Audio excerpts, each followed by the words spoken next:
Hi everybody! Sorry I missed yesterday's video. I was having some internet problems. I'm all good now. Today I'm going to read a book that I love so much. It's Dr. Seuss. Did I ever tell you how lucky you are? Bear with me. There's a lot of silly made-up words. There's a lot of tongue twisters.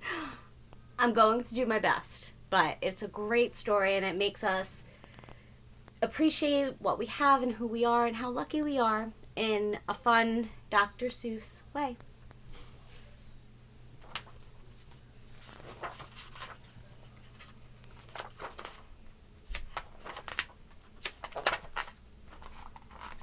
When I was quite young and quite small for my size, I met an old man in the desert of Dries, and he sang me a song I will never forget. At least, well, I haven't forgotten it yet.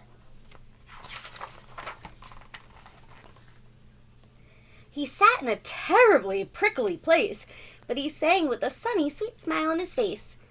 When you think things are bad, when you feel sour and blue, when you start to get mad, you should do what I do. Just tell yourself, Ducky, you're really quite lucky.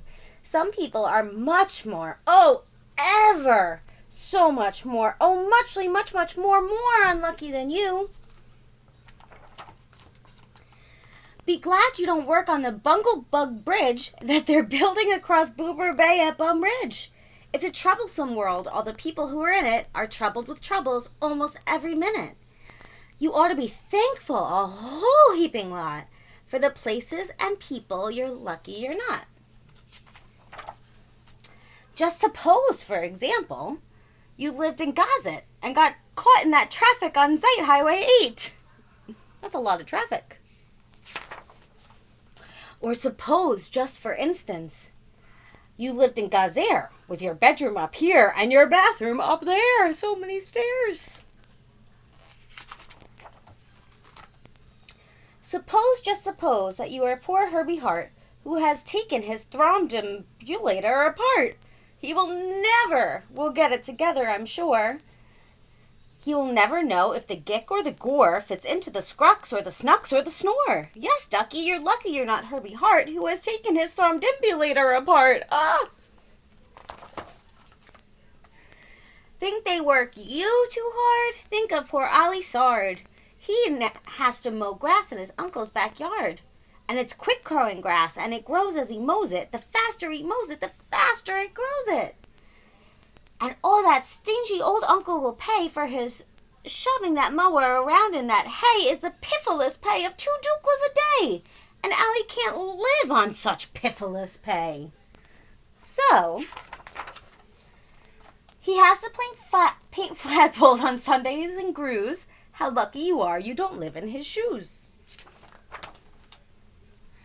And poor Mr. Bix, every morning at 6, poor Mr. Bix has Borfin to fix. It doesn't seem fair, it just doesn't seem right, but his Borfin just seems to go schlump every night. It schlumps in a heap, sadly needing repair. Bix figures it's due to local night air. It takes him all day to unschlump it. And then the night air comes back and it schlumps once again. So you don't feel blue. Don't get down in the dumps. You're lucky you don't have a Borfin that schlumps. And while we're at it, consider the schlots, the crumplehorn, web-footed, green-bearded schlots, whose tail is entailed with unsolvable knots. If he isn't muchly worse off than you, I'll eat my umbrella. That's just what I'll do. And you're lucky indeed you don't ride on a camel. To ride on a camel, you sit on a whammel. A whammel, you know, is sort of a saddle, held on by a button that's known as a faddle.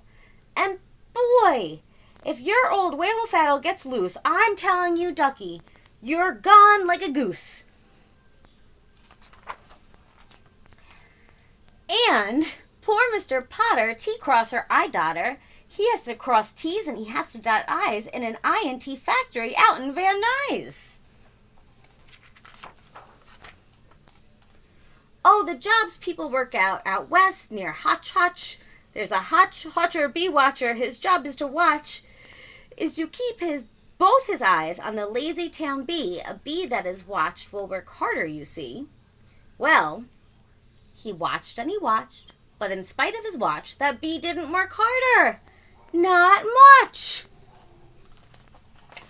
So then somebody said, our old bee-watching man just isn't bee-watching as hard as he can. He ought to be watched by another watcher. The thing that we need is a bee-watcher. Well, the bee-watcher watched the bee-watcher. He didn't watch well. So another watcher had to come in as a watcher. And today, all the watchers who live in watch are watching on watching the watcher who's watching that bee. You're not a watcher. You're lucky, you see.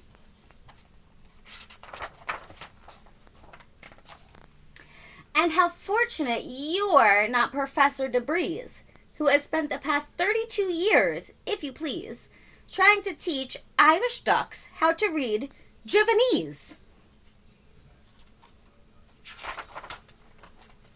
And think of the poor puffing pukelhorn players who have to parade down the pukelhorn stairs every morning to wake up the Prince of Pooboken. It's awful how often their pukels get broken. And oh, just suppose you were poor Harry Hatto. Try as he will, he can't make any shadow. He thinks that perhaps something's wrong with his giz, and I think that, by golly, there probably is.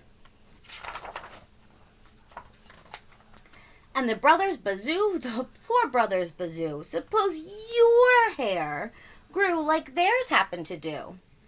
You think you're unlucky? I'm telling you, ducky, some people are ever so much more unlucky than you. And suppose that you lived in that forest in France, where the average young person just hasn't a chance to escape from the perilous pants-eating plants. But your pants are safe. You're a fortunate guy. And you ought to be shouting, how lucky am I?